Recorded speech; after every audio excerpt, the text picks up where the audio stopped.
Je voulais faire une vidéo sur la théorie du complot concernant l'attentat du marathon de Boston, parce que c'est vrai qu'il y a quand même beaucoup d'incohérences, certes, mais j'ai réfléchi et je me suis dit qu'il y avait quand même beaucoup de vidéos qui avaient été supprimées par rapport à ça.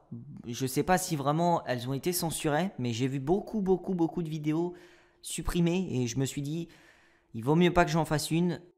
Du coup, je me suis dit qu'on allait faire ça à la place. Je vous ai préparé une vidéo sur la tuerie d'Aurora, voilà, aujourd'hui. Parce que si c'est pour me prendre un strike, je préfère pas me prendre de strike, on ne sait jamais. Hein, parce que si ma vidéo est supprimée, parce que je sais pas, parce qu'ils peuvent trouver n'importe quoi, hein, elle correspond pas aux critères YouTube ou quoi. Et ben, je préfère ne pas prendre de risques pour ma chaîne, parce que j'ai quand même déjà fait beaucoup de vidéos et je tiens un peu à ce que j'ai fait. Alors aujourd'hui, la fusillade d'Aurora, vraiment une tuerie abominable. Vraiment, je tremblais rien qu'à l'idée de m'imaginer la scène, la situation. Je vais vous décrire un petit peu tout ce qui s'est passé, comme d'habitude. Hein, on présente une petite description de la ville, ensuite le tueur, et après on parlera vraiment du massacre. Ce sera pour remplacer la théorie du complot des attentats du marathon. Parce que j'avais préparé un texte, hein, j'avais déjà préparé une vidéo dessus, et je me suis dit finalement, je vais pas le faire. Voilà. Bon. Alors Aurora, il faut savoir que c'est une ville de l'état du Colorado, aux États-Unis. C'est la troisième ville la plus peuplée de son état. Elle fait partie de l'agglomération de Denver. Alors la nuit du 20 juillet 2012 fut une nuit sanglante. Dans la salle numéro 9 d'un des cinémas de la ville. L'action se déroule à moins de 30 km de Littleton où avait déjà eu lieu la fusillade de Columbine en 1999, 14 ans auparavant. De nombreuses personnes ont été tuées dans cette salle de cinéma numéro 9 et aussi blessées par James Holm, 24 ans, qui était le tireur. Alors à l'origine, il semblerait que James Holm était un instable, obsédé par le meurtre, qui passait ses journées chez lui à fabriquer des explosifs. Il a passé son enfance en Californie et a reçu son premier diplôme en 2006, puis a décroché un diplôme de neurosciences en 2010. La neuroscience, c'est l'étude du système nerveux. Alors un instable avec un diplôme de neurosciences, ça fait peur quand même. C'est comme un professeur pédophile, ça fait très peur. Alors faut savoir qu'il était au chômage, hein, effectivement, puisque il n'arrivait vraiment pas à trouver de travail. C'était un homme intelligent, hein, faut pas, même si c'est un instable, il est intelligent. Ses camarades l'ont dit en tout cas, ils l'ont décrit comme intelligent, tranquille, solitaire. Il ne l'avait jamais vu faire du mal à personne. Son partenaire de labo a dit qu'il n'aurait jamais pu imaginer qu'il soit capable de réaliser un tel massacre. Il était très discret, c'était un homme très discret qui se fondait parfaitement dans la masse, on va dire. Et en fait, James Holm, il semble vraiment avoir prémédité, mis en place sa tuerie, car il voulait attaquer les gens qui regardaient la première du film The Dark Knight Rises. C'est pas choisi au hasard. Il voulait s'attaquer à des personnes qui regardaient ce film en particulier. Il s'était teint les cheveux en roux et avait déclaré pendant qu'il tirait sur les gens qu'il était le Joker.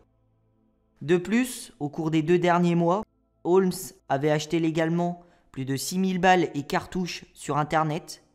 Lors du drame, il était armé d'une M16 et d'un autre fusil qui s'apparentait à un Glock qu'il avait laissé dans le coffre de sa voiture. Sa voiture, c'était une Hyundai. Petite anecdote, j'ai du mal à prononcer ce mot, Hyundai. Il semble en tout cas être entré dans le cinéma par une issue de secours. Il portait un masque à gaz et un gilet pare-balles. Il a lancé une grenade de gaz lacrymogène avant d'ouvrir le feu au hasard sur des hommes, des enfants et des femmes, dont certaines étaient enceintes. Au début, les spectateurs ont pensé à des effets spéciaux et des feux d'artifice fournis en raison de la séance qui était spéciale, car c'était la grande première du film. Plusieurs balles ont été tirées dans les murs du cinéma et ont blessé des personnes de la salle d'à côté. C'est pour vous décrire quand même la puissance des balles, hein, qui transpercent les murs. Le mec, il a marathon commando impact lourd là. Bon, je sais, c'était une blague de mauvais goût, hein, vraiment, faut pas m'en vouloir. Alors plusieurs témoins se rappellent avoir vu une porte s'ouvrir à droite de l'écran et une grenade fumigène lancée en l'air au-dessus du public, 15 minutes après le début de la séance. Un tireur seul, portant une combinaison, est entré par cette porte et les premiers coups de feu ont retenti. Lorsque les spectateurs ont remarqué que des gens commençaient à tomber et à vomir, la panique a envahi l'ensemble de la salle.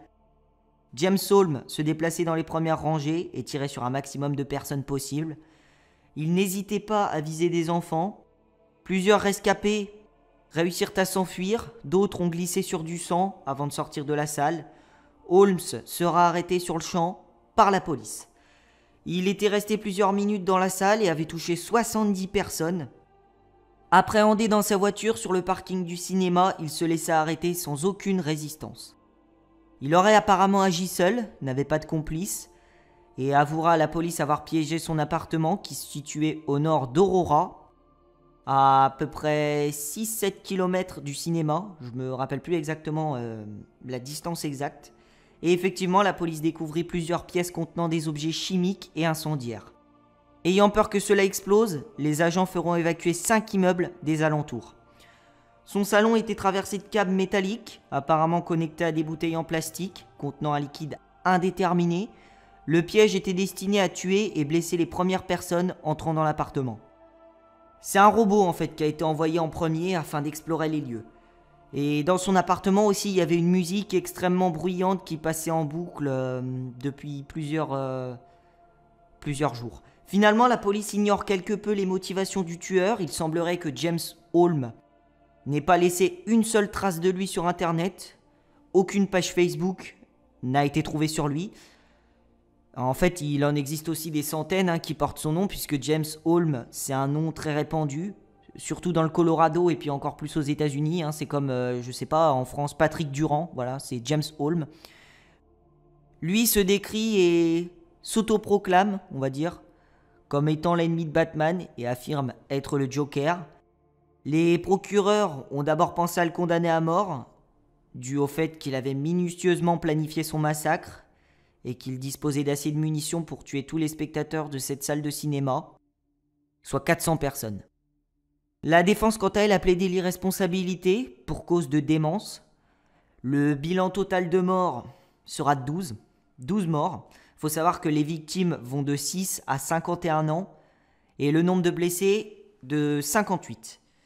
Et les blessés, c'est un petit peu des blessés de tout âge. Il y a un jeune de 3 mois également qui s'est fait tirer dessus et qui s'est fait réanimer dans un hôpital de la région.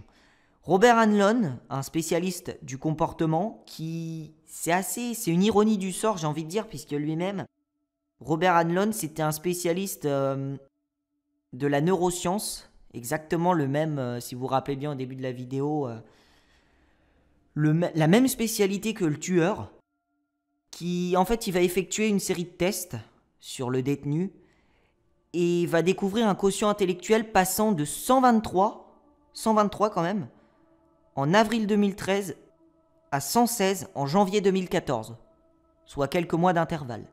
C'est un résultat anormal qui montre évidemment des signes de maladie pathologique. Alors au final, on va finir, bilan global, James Egan Holm est condamné le 8 août 2015 à une peine d'emprisonnement à perpétuité dans une prison du Colorado, avec impossibilité de demander une libération conditionnelle. Et ça, je pense que c'est pas plus mal. Voilà, bon, en tout cas c'était Hughes, j'espère que vous aurez aimé cette nouvelle vidéo sur un nouveau tueur de masse, la tuerie d'Aurora qui s'est effectuée dans un cinéma. On sait qu'il y a souvent, les tueurs de masse peuvent s'attaquer dans n'importe quel lieu public, c'est souvent des instables, ils tuent vraiment le maximum de personnes, c'est aussi des gens à l'écart de la société, on va pas se le cacher, ils sont pas très intégrés, tu vois, autant qu'il y a certains tueurs en série qui sont parfaitement intégrés à la société.